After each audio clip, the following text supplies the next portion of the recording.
I do not know about you, but I am absolutely done. Just completely fucking done with this bullshit. Where every time you have this situation where it's like where like both sides are bad and we don't like them, it's like if somebody brings up the reference, it's like Stalin versus Hitler, as if on in some imaginary world, in some imaginary way, they're somehow equal. Like it never ceases to amaze me that that these people are so utterly and completely brainwashed, and not even just brainwashed, they're happy to be so, like to the point that they know they're being conditioned and they're just happy to go along with it.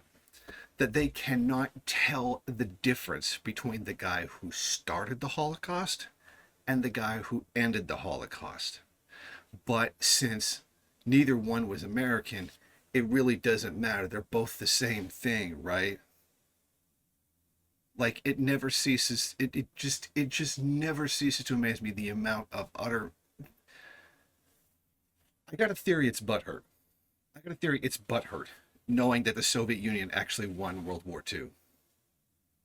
We know for a fact, and this is not disputed by any scholar anywhere, the absolute fact that the Soviet Union fought 80% of the entire war on the Eastern Front. So that the Soviet Union basically carried almost the entire war by themselves against the Nazi war machine, while the Western powers were sitting there on their hands waiting for the Nazis to destroy the Soviet Union before they would get involved. And that is also a fact that you can find. That is also there true.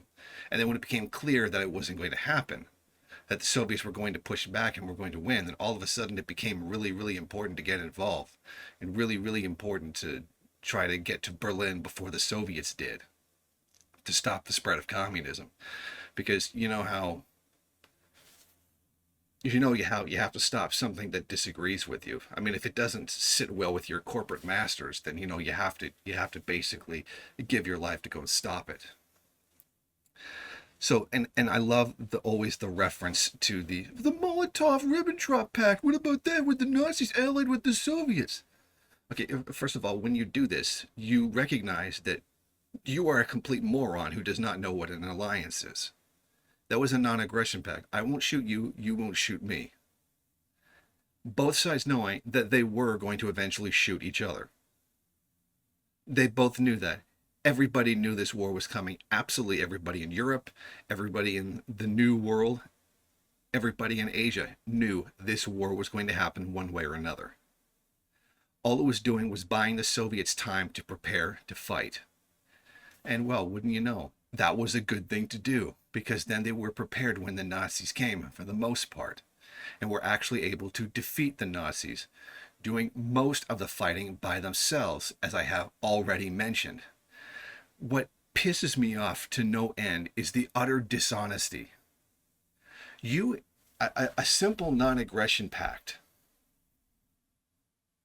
to prepare to actually fight is like, oh, terrible. It's like basically allying with the Nazis, while actually having the capitalist countries outright sign alliances with the Nazis. I mean, how many countries actually did sign a formal alliance with the fucking Nazis? But they never get criticized. No, of course not. Communism is bad because non-aggression pact, but capitalism good even though it signed actual deal with Hitler. And Nazi Germany was a capitalist country. And they always tried to say that it was socialist. What man said socialist? It was right there in the name. It said socialist, National Socialist. Okay, no, I asked you what made it actually socialist. It's right there in the name. So nothing. You literally have no idea what you're talking about. That would be a lot more honest thing to say, that you're completely ignorant of even what socialism is.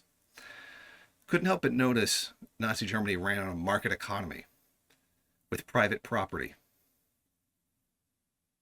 You know, the basis of what capitalism is. It literally was capitalism. But what about the name? Yeah, and it was called a democracy under Saddam Hussein. Did that make it true? And we go back to the old joke. Wait until you find out about buffalo wings and what they're actually made of. But it's this ridiculous dishonesty they have to go through. The fucking mental gymnastics they have to make up in order to defend their position, in order to make the justification for hating the Soviet Union because government and TV told them to do it. That you have to ignore blatantly obvious things like one person starting the Holocaust and one person ending the Holocaust. Not being able to know the difference between a non-aggression pact and an alliance. It's right there. And the fact that we always have to go back to this, and we always have to talk about this, and this same dishonesty is used against the Soviet Union every single time, demonstrates the utter weakness of the pro-capitalist argument. They know they've got nothing at all. They have nothing to defend their position. They have nothing to defend the fact that both Britain and the US funded the rise of Nazi Germany. They both allied with the Nazis until it was no longer beneficial, and then they stopped doing it. You know, not that all the stuff they were doing was bad and would be a reason not to do it or something. And all of the countries that outright allied with the Nazis during the actual war, they've got nothing. And they've never had anything on us. All they have is dishonesty. They're just complete, despicable, dishonest wretches. And not to mention anyone who brings up the Black Book of Communism. If you bring that book up, you are the absolute most fucking pathetic of fucking pathetic. Because that book has been utterly destroyed by academics on both sides, as that book being complete and utter nonsense. Like inflating figures like 10 times, or then blaming someone for something that wasn't their fault. Like the drought and the heat wave that went around and, caused the famine in Ukraine. But it was Stalin. Stalin did it. He created he did that. He created the famine just to punish the Ukrainians for what? For not liking him. What the fuck do you mean? There was no evidence that they didn't like him. And that would do nothing to help whatsoever. That would have just made everything absolutely worse. And not to mention that same drought and that same famine also hit the other countries in the Baltic area, which were not a part of the Soviet Union. Or was that Stalin's fault too?